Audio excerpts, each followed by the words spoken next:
Coucou la compagnie. Salut la compagnie. Il a mis son micro à sa casquette. N'importe quoi. Hello Houston, ici Capcom, vous me recevez? Il y a bien... Capcom, on vous reçoit. C'est C'était une autoroute ici. C'était tout calme et là d'un coup, voilà. On se retrouve dans une nouvelle vidéo et on fait une pause. Et oui, on fait une pause. On retourne du côté de Montréal, très exactement à Charlemagne. Charlemagne, qui est la ville de naissance de Céline Dion. Céline Dion, tout à fait. Donc on va passer quelques jours avec nos amis qu'on remercie encore chaleureusement, Evelyne et Sylvain, Voilà. que nous avions rencontrés lors du rassemblement sur la route des Amériques, à côté de Lévis. Voilà. Et donc on fait une pause chez eux pour plusieurs raisons. Le timing était correct était bon pour qu'on puisse se revoir, parce qu'après ils ont des plannings de ministres, donc eux aussi reprennent un petit peu la route et vont se balader à droite à gauche. Donc voilà, on repassait dans la région, donc on avait un bon timing. Greg a besoin de trouver un garage pour la réparation de la fuite de la jante. Et on en profite, Greg en profite pour recuisiner un petit peu. Ça te manquait? Donc voilà. C'est parti pour cette vidéo? Et we go. Ah non. Ah non. J'ai oublié. J'avais oublié dans la vidéo dernière, donc je vais vous faire les deux solutions de Où est Bob. Donc sur la vidéo précédente, donc la vidéo sur Mont-Tremblant, Bob était là, au pied du panneau d'affichage du sentier de la Corniche. Et c'était Mini Bob. Et c'est pas facile à voir, mais il y en a certains d'entre vous qui l'ont vu. Et du coup, j'ai oublié la vidéo d'avant, qui était au niveau du parc Oméga. Beaucoup d'entre vous l'ont vu, parce que là, c'était pas Mini Bob, c'était le grand Bob. Greg l'avait mis. C'était Maxi Bob. L'avait mis au sol et une biche, un petit wapiti est venu et s'est mis les pattes dedans et ça lui a fait peur. Donc vous étiez nombreux à l'avoir vu celui-là. Donc pensez dans cette vidéo à chercher Bob. Du coup, on cherche un entre-deux Bob. Ouais, pas trop gros, pas un trop petit. Et on n'arrive pas à trouver un mini Bob. Pour l'instant, on ne trouve pas. Donc, un demi-Bob. Parce que le grand Bob, il est quand même un peu compliqué à emmener en balade avec nous. Le petit Bob, parfois, est un peu difficile pour vous de le voir. Donc, on essaie de trouver. Là, le problème qu'il y a, c'est que maintenant, on se dit que s'il y a un troisième Bob, alors il y en a déjà trois, parce qu'il y a le Bob des clés. Oui, je ne sais pas si on le voit. Prends-le, on ne voit pas. Bravo. Le Bob des clés du vélo. Bon, mais on se dit que s'ils sont à 3 déjà, des fois ils se disputent beaucoup. Alors maintenant à 4, voilà. Ça va être compliqué. Donc n'oubliez pas de chercher Bob dans cette vidéo. Allez, c'est parti. Mais c'est pas celui-là. Le retour, non, pas celui-là. Le retour sur Montréal avec nos amis. Et du coup, et we go. Coucou la compagnie. Moi c'est Greg. Lui c'est Bob. La mascotte. Moi c'est Deline. Nous aménageons notre fourgon, surnommé Monster, un Mercedes Sprinter 316 CDI, afin de découvrir d'autres horizons, en quête d'indépendance et de liberté. En route pour de nouvelles aventures. Nous sommes à Laval, au sud de Montréal, et comme vous pouvez le constater, il pleut et il y a pas mal de vent.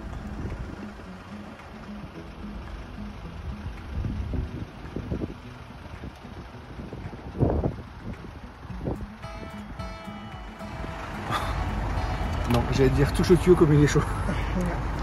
Non, mais on est obligé de faire ça assez régulièrement. Greg il vérifie, on le fait une fois par jour à peu près. Là on a un peu roulé, plus ça fait 5 heures qu'on est stationné. On avait perdu. J'ai remarqué que quand on se gare avec la valve en bas, il se dégonfle plus rapidement que quand la valve est en haut.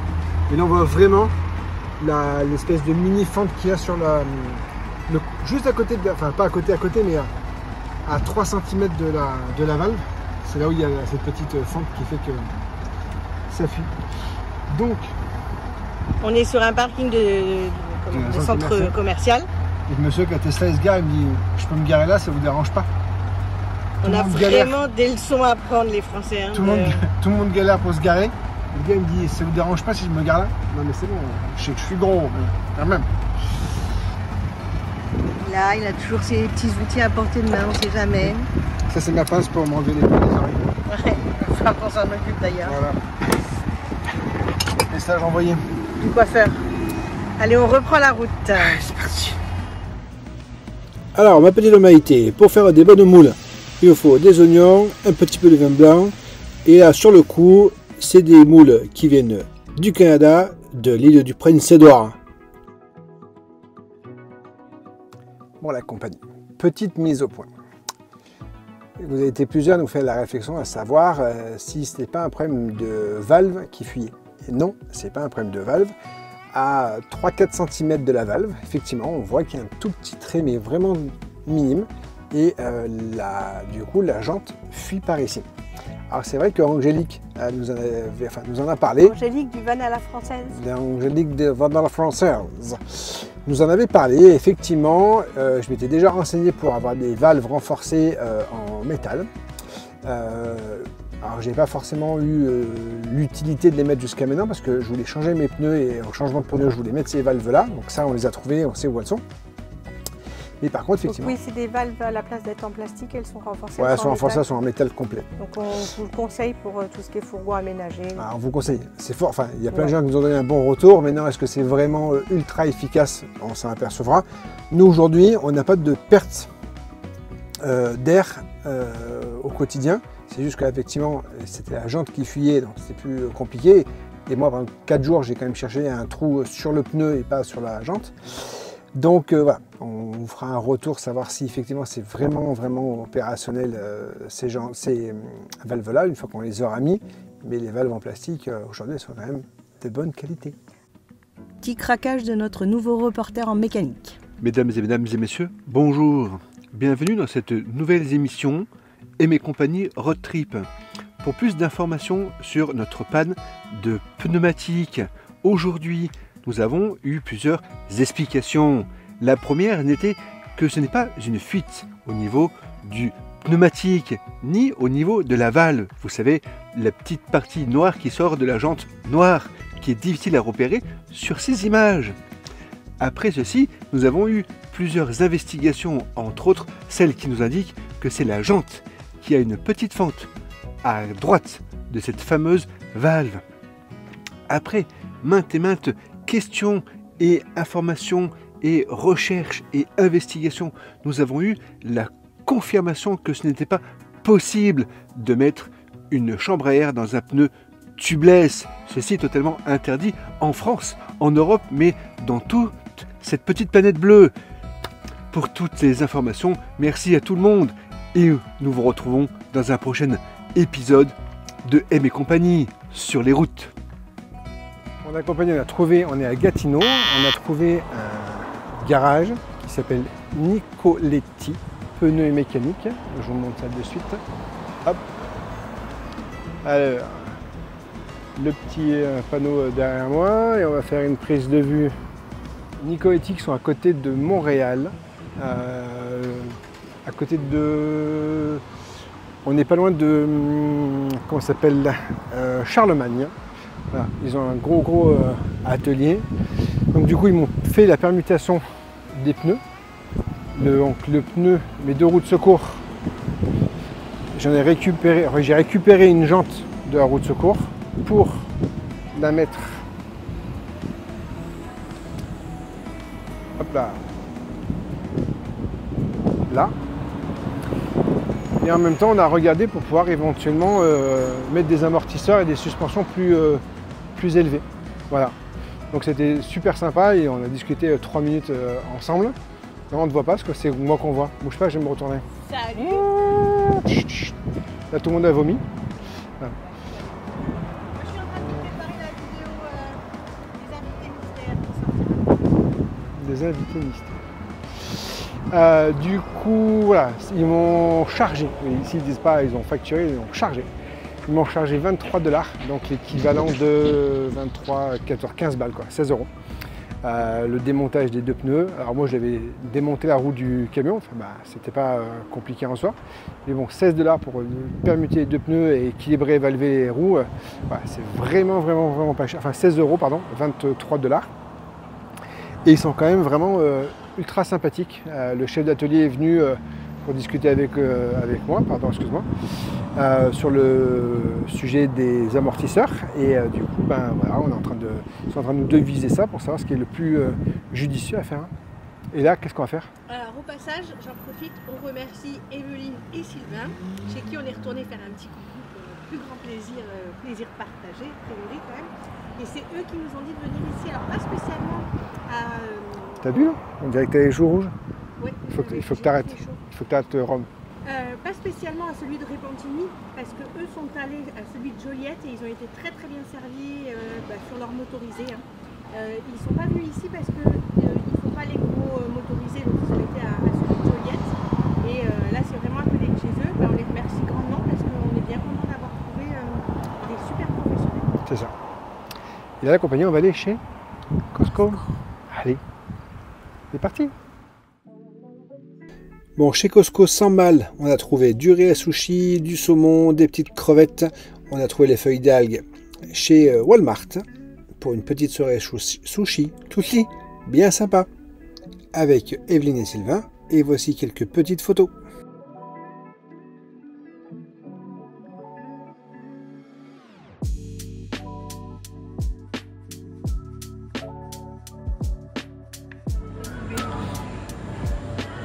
La compagnie a un problème avec Lynn et son vélo. Elle a un petit problème, elle a peur de tout et tout. Donc je lui ai trouvé un casque. J'ai trouvé un casque. Mais il faut que je vous montre ça de suite. Attends, on la cherche. Elle est où? Adeline?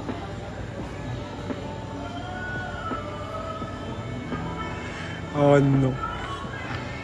Le casque punk. Autrement, il y a le casque... Vas-y, Adeline, tourne-toi. Rockinou. Allez. Choisissez. Dites-nous dans les commentaires lequel on prend. Le casque requin ou le casque punk? Alors, je suis tombée sur ce livre chez Evelyne et Sylvain, l'Amérique du Nord en VR, donc véhicule récréatif. C'est le nom qu'ils donnent ici à tout ce qui va être van, camping-car, fifth wheel, tout ce que vous voulez, motorisé. C'est une mine d'informations. Ça donne beaucoup de trajets possibles.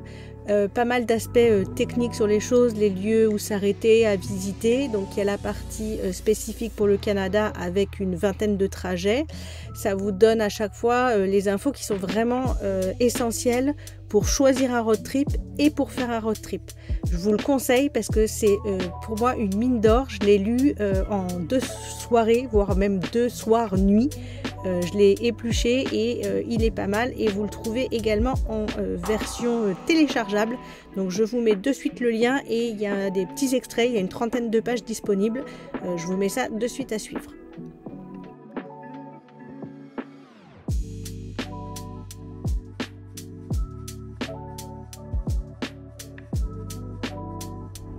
Donc là, sur internet, on le trouve facilement, donc soit à l'achat, vous voyez, hein, c'est quasiment 35 $, et sinon il est disponible au téléchargement en PDF à 24,99 €.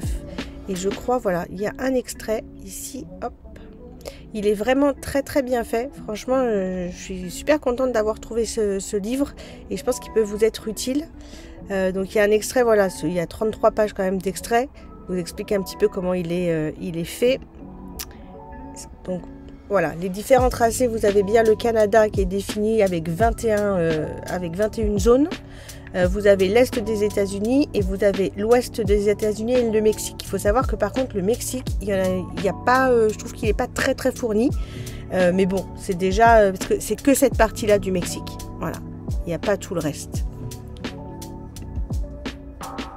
La préface, ok, les auteurs, voilà, les premières infos pratiques. Et par exemple, donc sur le Canada, ce que j'aime bien en fait, voilà, c'est il vous donne la meilleure période où y aller. Donc quand y aller, ça c'est top. Par rapport à vos setups, ça vous met les petits points, ce qui est le le plus approprié. Ça vous donne des petites infos, les inoubliables, donc ça c'est plutôt les lieux vraiment, ce qu'on pourrait dire les incontournables. Et après le tracé sur le jour 1, le jour 2 et 3, le jour 4. Et Evelyne par exemple, ce qu'elle a rajouté, c'est qu'elle a été regardée et elle s'est rajouté les kilomètres pour savoir un petit peu ce que ça pouvait donner en termes de distance. C'est vrai que ça peut être un peu manquant. Vous avez toujours une petite carte qui vous permet de voir un peu la boucle que ça donne, quelques photos. Les conseils, voilà, franchement il est très très bien fait.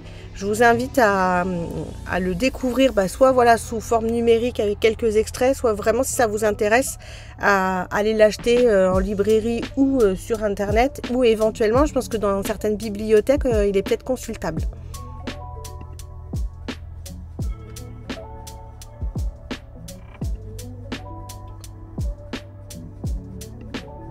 Vous avez le même format en fait pour différents lieux, donc ceux qui voyagent en Europe, voilà, Italie, la France. Franchement, moi je vous le conseille, il est super bien fait, j'ai adoré, très très belle découverte. Merci Evelyne. Voilà compagnie, on espère que cette vidéo vous a plu. Mais avant de se dire au revoir et de vous dire de liker, de vous abonner et tout ça. De nous suivre sur Instagram, de nous suivre sur Polarstep, de nous envoyer en commentaire vos dernières questions pour la prochaine vidéo FAQ, foire aux questions. On compte sur vous pour participer et nous poser toutes les questions qui vous intéressent. Que vous souhaitez, on y répondra en vidéo. Oui, parce que du coup, c'est une question qui ne vous intéresse pas, aucun intérêt de la poser. Ça ne sera pas la prochaine vidéo, mais celle juste après. Si je dis pas de bêtises, hop, je prends mon anti-sèche.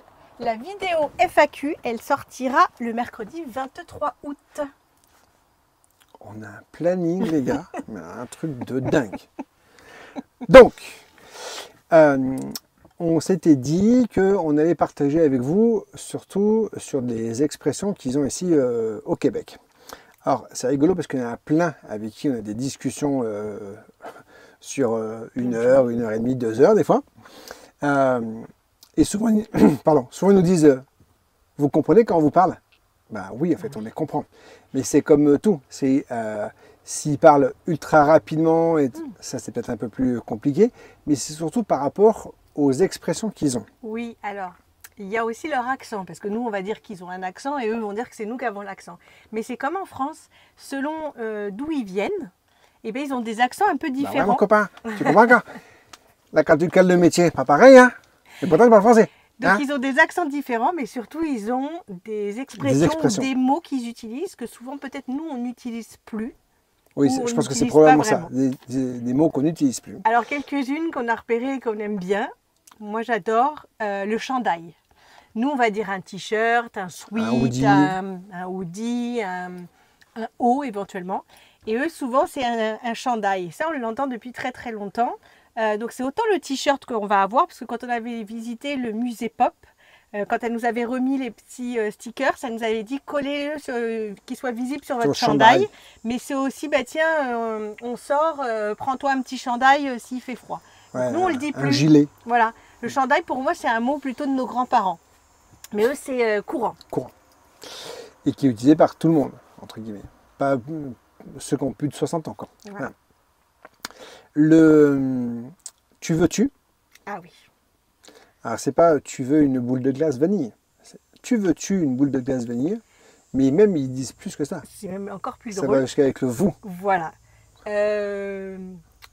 Comment? C'est un peu difficile parce que quand on l'entend, on Vous rigole. êtes-tu déjà trouvé dans une panade?